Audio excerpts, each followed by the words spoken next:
Welcome to Binge Breakthrough, the podcast designed to help you finally break through the barriers that keep you stuck, feeling out of control around food. I'm Master Certified Coach Jane Pilger, and I want you to know that no matter how long you've been struggling or what you've tried, food freedom is possible, and I'm here to show you how. After years of therapy, eating disorders treatment, restrictive diets, and reading all the books, I was still stuck in the on-again, off-again cycle of restricting and binging until I was able to see it all from a new perspective that changed everything. Each week, I will share the strategies, tools, and mindset that allowed me to overcome my decades-long battle with binge eating. Your journey to body trust starts now. Let's dive in. Hello, trusted listener. Welcome to Binge Breakthrough. I consider you a trusted listener because I trust that you are listening to this podcast for a reason. I trust that you are going to hear something that is insightful and impactful on your journey with food. So the day that this airs is Valentine's Day, 2024.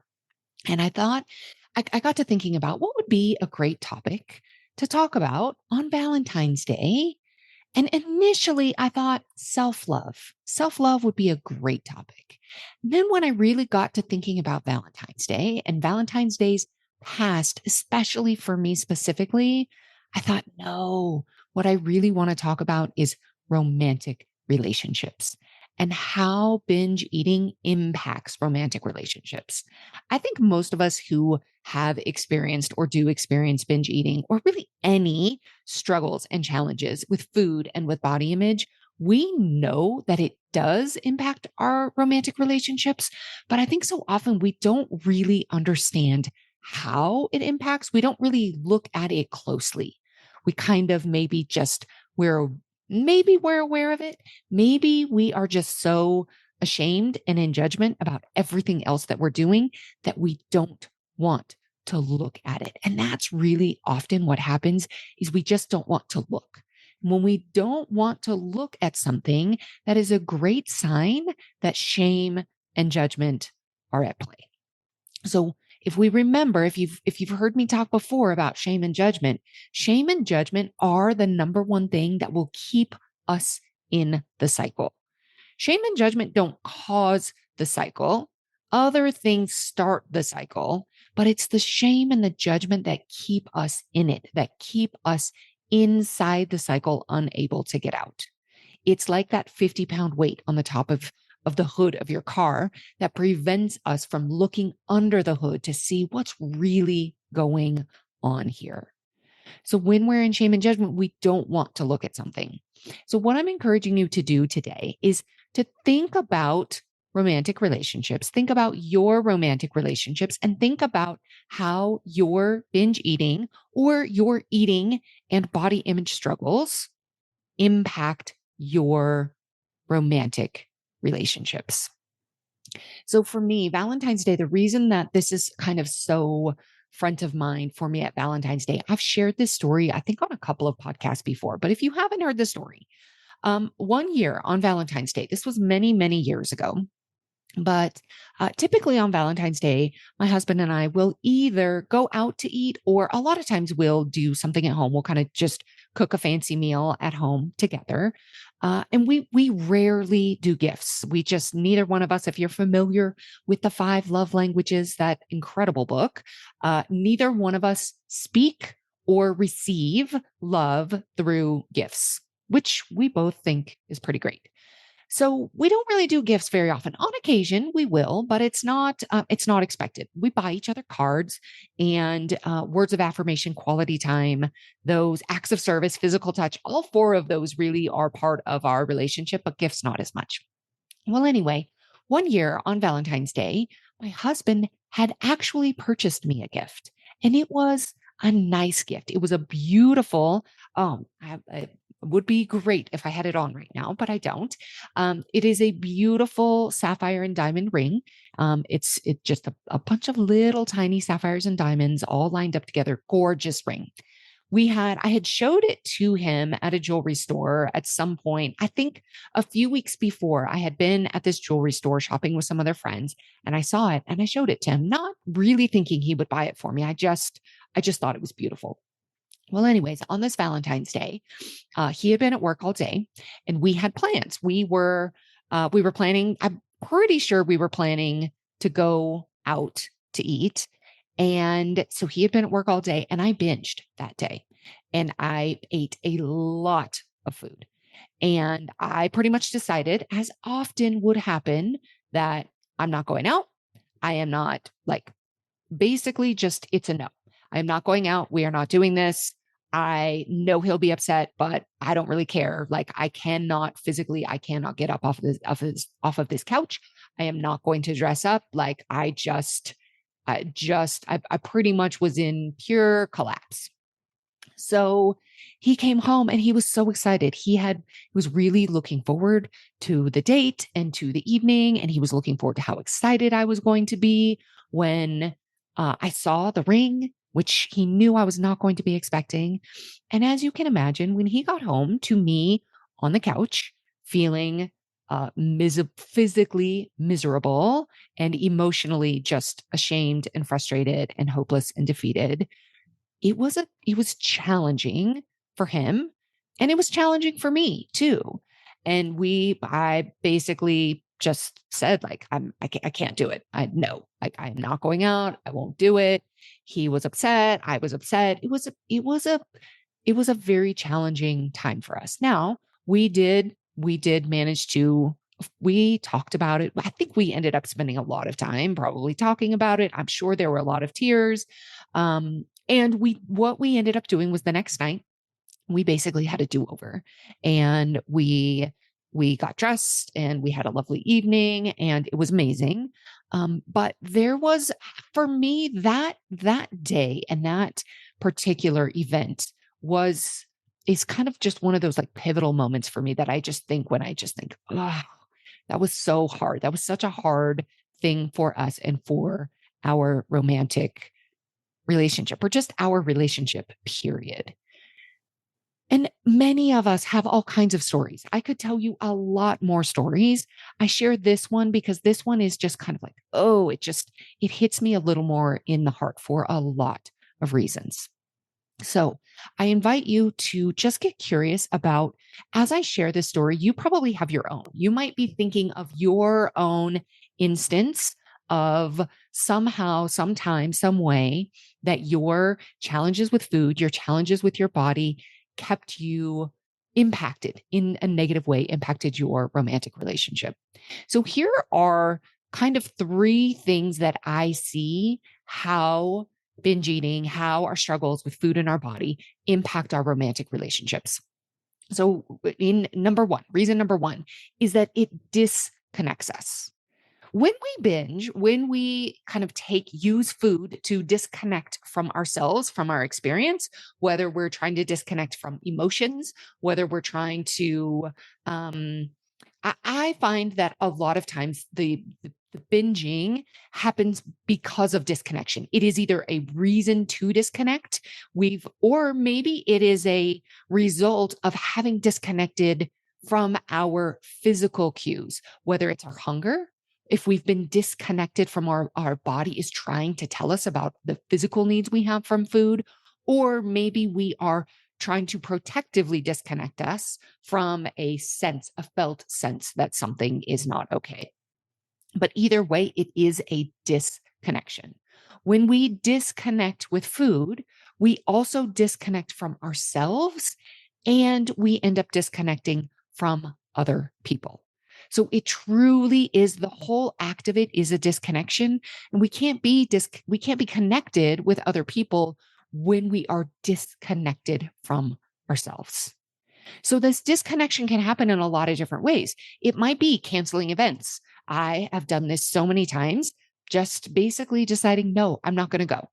We might have had plans to go out with friends, and I would binge during the day, and I would just say, no, I don't want to go. I feel gross. I don't want to be around a bunch of other food. I don't want to have to like pretend that I'm okay. And so I would just cancel. The date nights. There were many date nights that we had plans and I would cancel. There were many times where I would not eat. I wouldn't eat dinner. I wouldn't, or maybe I just wouldn't even, maybe I would just be in bed, just disconnection. Or maybe I would be sitting on the couch next to my husband, but I'm just scrolling the phone. I'm not actually there. I'm not emotionally there. I'm not mentally there. It's this disconnection. So that is the number one way that our eating, our struggles with eating and with our bodies impact our relationships, our romantic relationships. It disconnects us. So the next way that it impacts our romantic relationships is we end up invalidating their experience.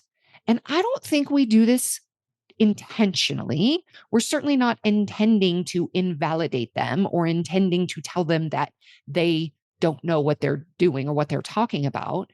But here's an example. If your romantic partner tells you that they love you, tells you that they love you no matter what, tells you that they think you're beautiful, and you say, no, there's just no way.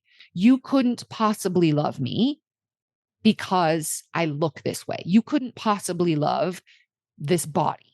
You couldn't possibly love somebody who has eaten that much food.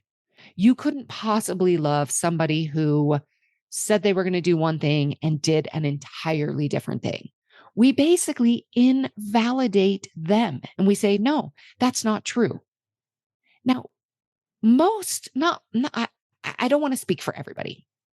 I will speak this for my husband, and I will speak this for a lot of the experiences that I hear. And I want to acknowledge, I do know this is not the case for everyone.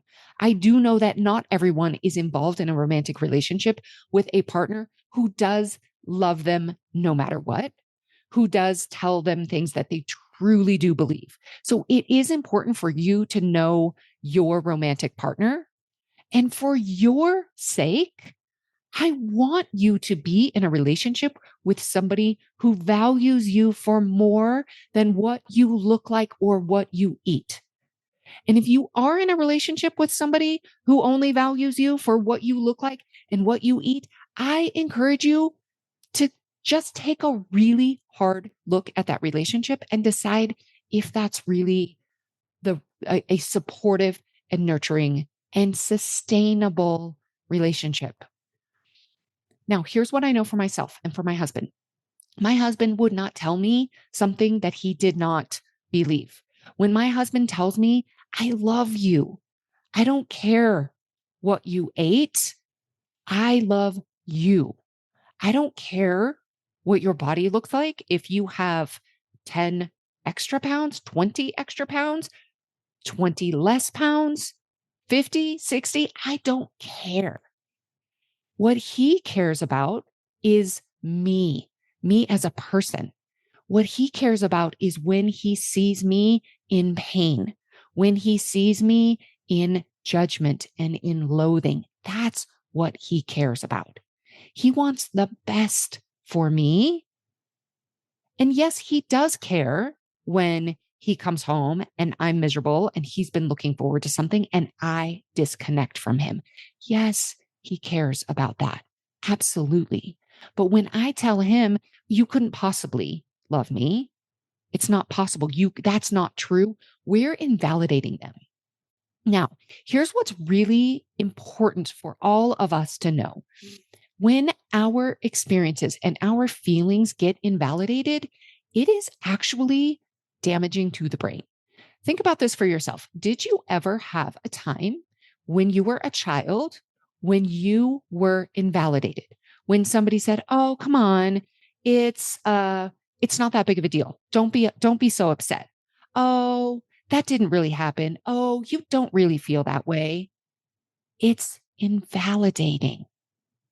We don't want to unintentionally invalidate somebody else.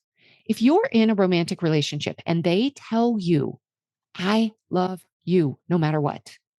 Yes, it is disappointing. Maybe when you cancel, when you disconnect, when you do these things, yeah, those are things to work on for sure. But if you're in a romantic relationship and they tell you they love you, they tell you they themselves are not concerned with the size of your body, believe them. Don't invalidate them.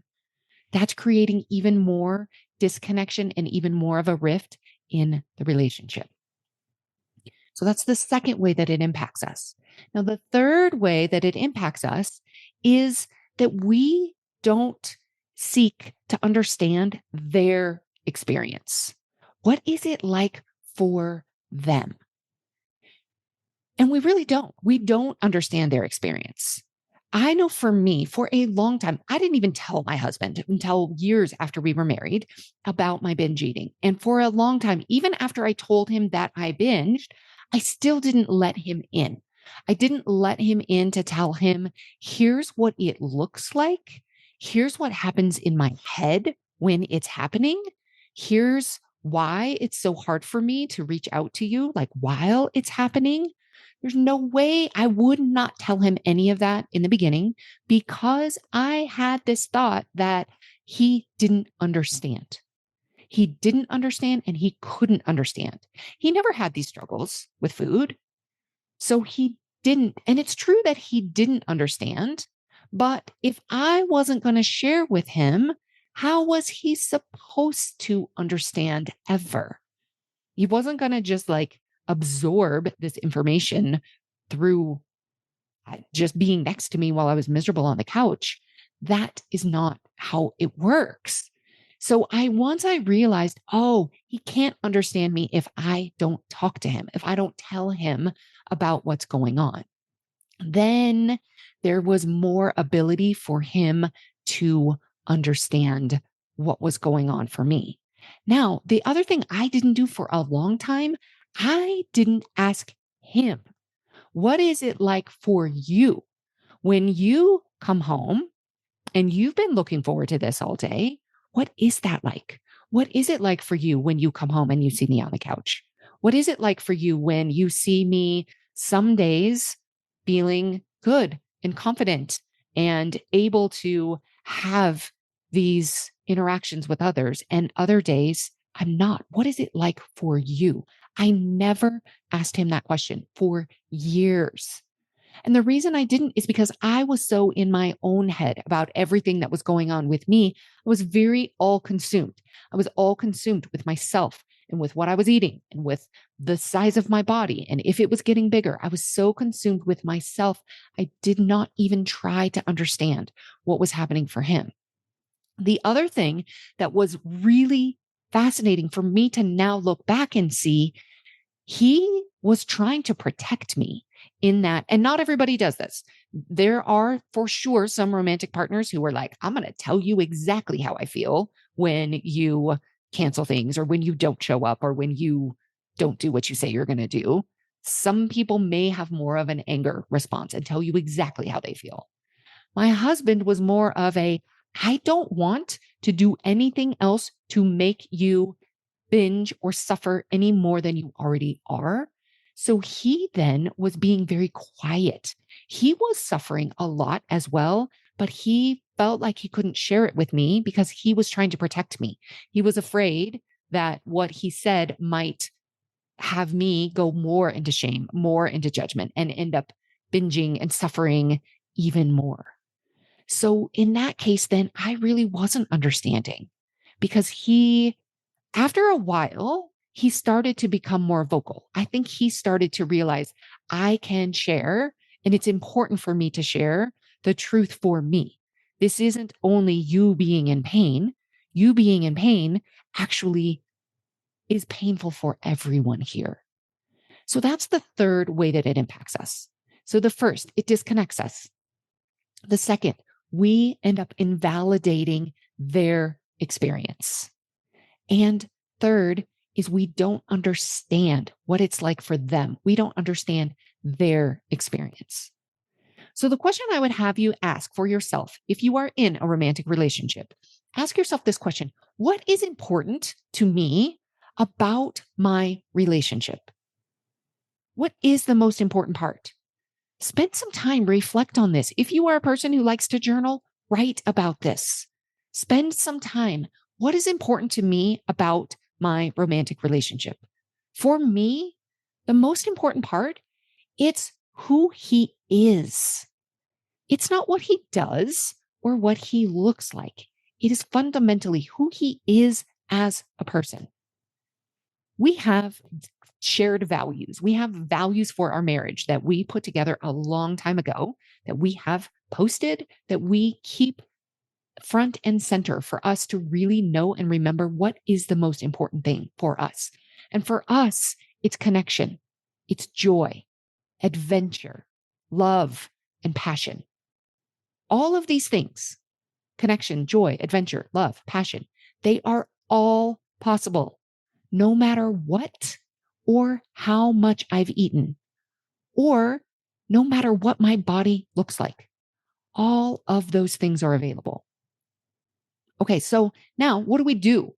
If I'm now, okay, I've got some awareness, yikes, I can see how my struggles with food, my struggles with my body are impacting my romantic relationship. What do I do? So we look at each of these things and we say, okay, if the challenge is that it disconnects us, the answer, what we do is we stay connected in any amount. Now, those of us who struggle with all or nothing thinking, with binge eating, black and white thinking, all or nothing thinking is kind of a hallmark trait, which means it shows up in a lot of areas. How we do one thing is how we do everything. So what we want to do for this is we start to find the gray. We don't have to be, if let's say you do binge during the day and you are like, oh my gosh, that plan for tonight, I am not so sure I can do that. We don't have to go fully to one end of the spectrum, the pendulum, and say, I'm canceling. I'm in my sweats. I'm not going to talk to you. I'm going to scroll the internet. I'm just in my shame cave. We don't have to do that. And we also don't have to go exactly the other way and pretend like nothing ever happened. There is so much space in between. We can find the gray, make adjustments rather than canceling. If you notice yourself trying to completely disconnect, just see if there is any way you can connect in a small amount. So that's number one. If the second problem, the second way that it impacts us is that we're invalidating them unintentionally, the response and what we do is believe what they tell you, unless you have a true reason not to. Now, if you are in a romantic relationship with a partner that sometimes does not tell you the truth, then this piece of advice does not apply to you. But I know so many of my clients, they are involved in romantic relationships with partners who absolutely only want the very best for them. It is not the partner's negativity and the partner's judgment and shame that is impacting the relationship. It is the self judgment, the self loathing that is impacting the relationship. So when your partner tells you something about yourself, believe them. They likely know you better than anyone else. Try it on, even a little bit. Believe what they tell you. My husband used to tell me, I wish you could see yourself through the eyes that I see you. And then I started to ask, tell me more. Tell me what you see. Because I don't see myself in the same way, but I want to. So help me. What do you see? Help me see what you see. Then you bring in this factor of believe them. Look for the things that they see when they tell you, here's what I see. Look for it. Believe them. Don't invalidate them. Now, if the third thing that we do is if we're not understanding their experience, then what we do to respond is to ask them, help me understand. Help me understand what it's like for you.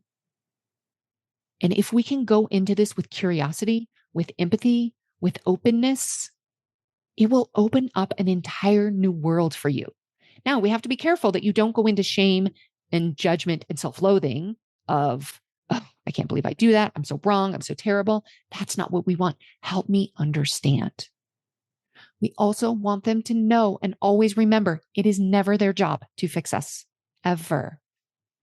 My husband and I have had many conversations where I'll kind of be like, I feel like you're kind of going into fix it mode. I don't need to be fixed.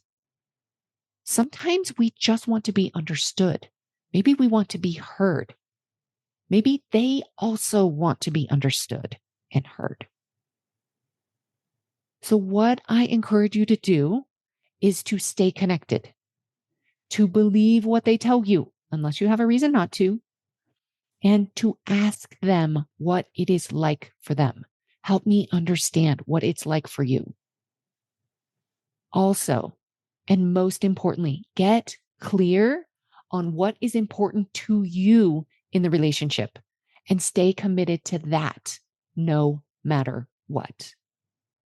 Now, we've talked a lot today about your relationship with someone else, your romantic relationship. But at the end of the day, what is underneath all of this is your relationship with yourself. So next week, we're going to go into that, your relationship with yourself, self-love, the topic of self-love. We are going to dive deep into it because it's an interesting topic. And I think what I have to say on the topic, the way that I talk about it, hopefully is going to be different than anything that you've heard before. So I encourage you to tune in next week. And in the meantime, during this week, especially if you are listening today on Valentine's Day, do this work. What is most important to you in your relationship? If you don't have a relationship with a romantic partner, what is the most important thing to you in your relationship with yourself? Do that work. Get curious, get clear, and most of all, stay open, stay curious, stay committed. All right, that's what I have for you. I'll see you next week. Thank you for listening to Binge Breakthrough. If you want to understand why you feel out of control with food sometimes, I've created just the thing for you. Discover the #1 reason why and get 3 things you can do today. Visit bingeBreakthrough.com/quiz and you'll have your answer and your next steps within minutes. That's bingeBreakthrough.com/quiz.